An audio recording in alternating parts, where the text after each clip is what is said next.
Well, hey there guys, and welcome back. On this week's show, we're making some doll furniture.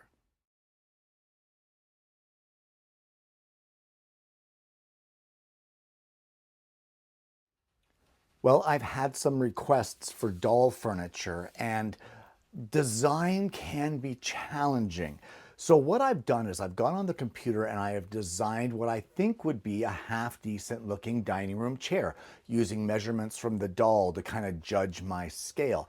I'm not sure how it's going to go, but let's head over to the bench. I'll show you the pattern that I have and we're going to go from there. Well, this is kind of the pattern that I came up with. And the more that I looked at this pattern, the more I thought it looked a little too large. So what I did was I copied it at 75%.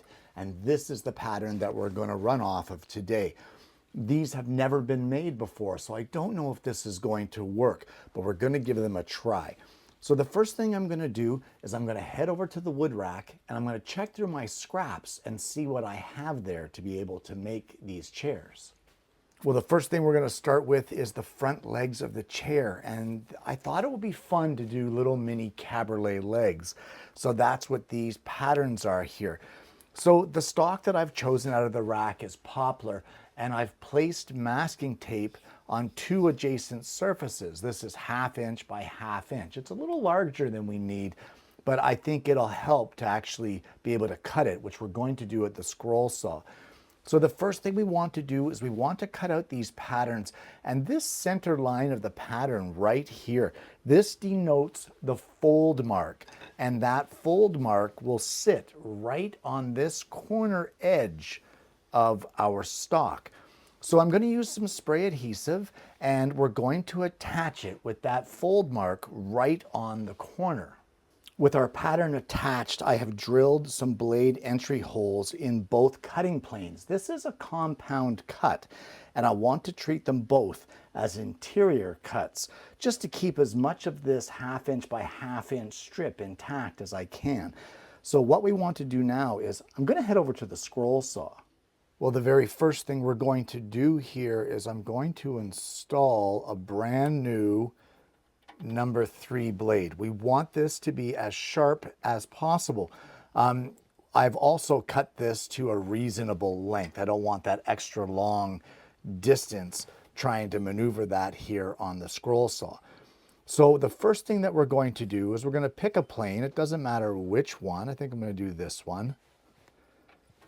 And we are going to cut both profiles here, both legs, completely out of this one piece.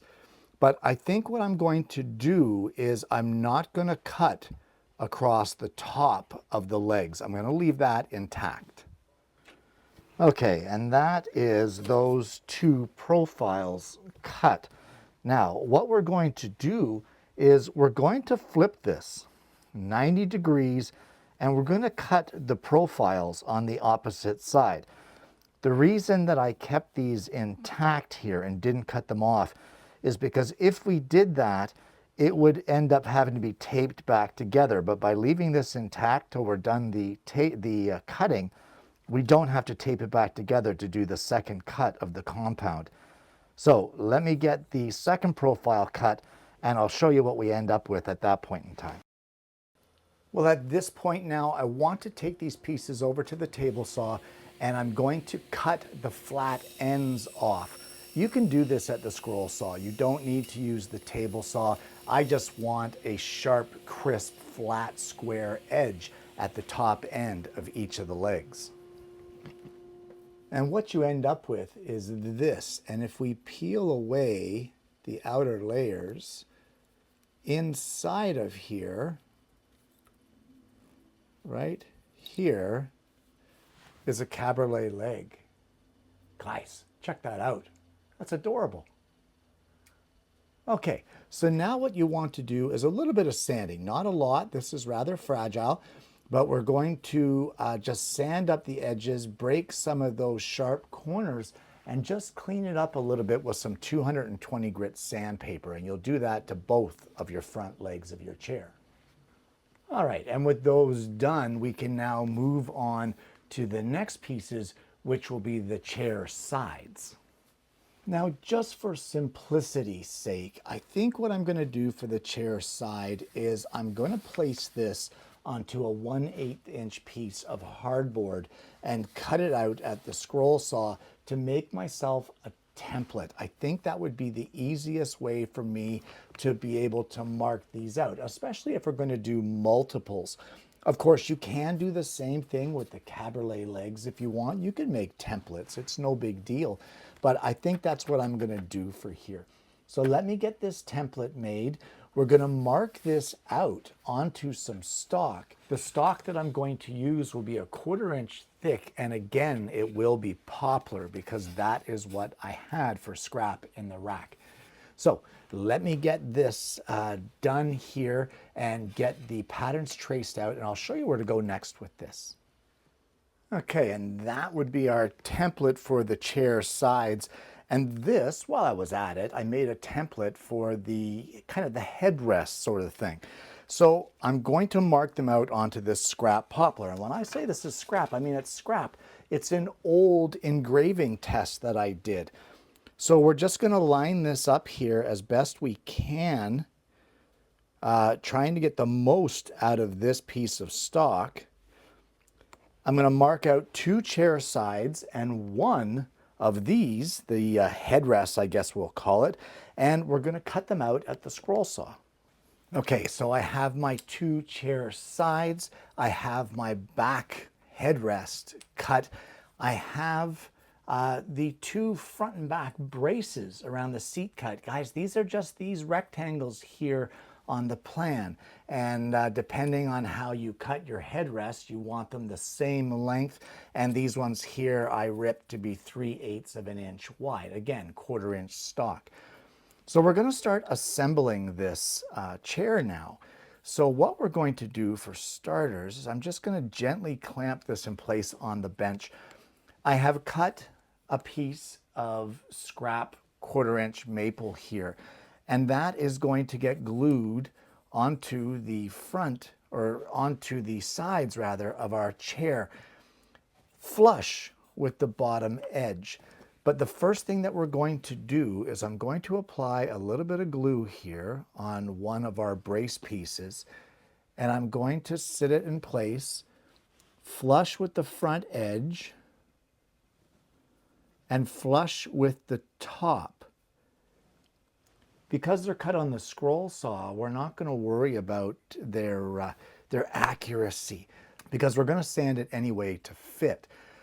So also what we have here, this maple, although it is cut to the same length as our front braces and our back braces, it is a 1/4 of an inch shorter from front to back. And the reason for that is that we need to leave room for that back brace.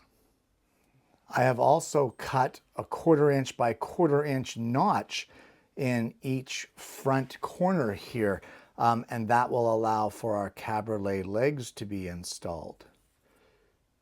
So we're just going to apply a little bit of wood glue, and again, you got to remember these are cut on the scroll saw for the most part. They're not going to be perfect. So line them up as best you can. And if you can clamp them together, well then do. But if not, you can just use finger pressure to squeeze them together, and that should be plenty until the glue sets up. And now we can glue in our back chair brace. We can glue on our top support. There's no real placement for this, guys. It's just kind of where it looks good. All right, and the last thing to do here, we'll apply glue to all these upper surfaces, and we will glue on our other chair side. And now we just have to sit and wait for this to dry. I'm going to go around and clean up most of the squeeze out, and I guess I'll see you when this is all set up. Well, while we're waiting for our chair to dry, I have another piece of scrap. This is poplar. It's about 1/8 of an inch thick. I have cut it just slightly smaller than the scrap square that we use to go inside the frame of the chair. And the reason for that is that we need room for the upholstery. So I have some black adhesive foam here. It's nothing special. I think this is 1/8 of an inch in thickness. Guys, you can use whatever you want. You can even wad up some paper napkins or whatever in there. It doesn't matter. I just happen to have this, so that's what I'm using. So I've cut this to be the same size as our little square here. I'm just going to stick it down just like that. And Mrs. Kenny has donated a little bit of fabric here for the chair upholstery. So just using a hot glue gun, I'm going to attach this upholstery as best I can. We're not going to get too fancy here, but we will get the upholstery connected so that we end up with a seat cushion. And there we go, one upholstered seat cushion. We can trim all this excess off, and if we need to glue it down just a little bit, we can do that as well. So now that we have our cushion ready to go, I think it's time for us to attach our cabriolet legs. So these cabriolet legs are going to get glued in here so that the chair will sit level. In my case, they end up being flush with where that platform is for our seat. Now, the one thing you want to make sure is that when you glue these in place, they're not going to interfere with placing your seat cushion in. Okay, and there would be our first leg glued into place. So I'm going to get the other one glued in, and then all that's really left to do here is glue in our seat cushion. But before we glue that in, we just want to give this a good sanding all over. We're going to even out any of the areas that were a little off, like right here, the front of the chair is a little off. So we're going to clean that up and basically make it look pretty. And then we can glue in our seat cushion. And for that, guys, we're just going to glob some hot glue in there and glue it to the seat base that we glued in here earlier. All right. And with that, we'll just get these cords out of the way. Our doll can just sit and relax and have her dinner. And there you have it. Doll furniture, or more specifically, doll dining room set chairs. Guys, this is a fun project. Don't get me wrong, I had a good time with it. And also, don't get me wrong, I love these little mini cabriolet legs. They are absolutely adorable. They look fantastic. However, my wife and I both had a look at them, and we both pretty much said the exact same thing at the exact same time. And that was, Ellie's going to have that broken in about 2.5 minutes. I know the way my granddaughter plays, and as cute as these cabriolet legs are, they're just not going to cut it for usable dollhouse furniture. So I went inside, went on the computer, I revamped the whole pattern to change the sides of the chairs to have those legs be more solid like the ones at the back. And then I remade the chair. Not only did I remake it, but I made 2 of them because I think it's a more robust chair. I think it will last better and longer in play than what the cabriolet legs will. So what I'm going to do is, this pattern will be available by the time this show airs. The pattern will be on my website, available for download. You'll visit acutabovewoodworkings.com, click on the free pattern section, and it's right there for the taking. You'll have a photo of the finished product. You will have the PDF pattern for the free download, and you'll also have today's show for the tutorial.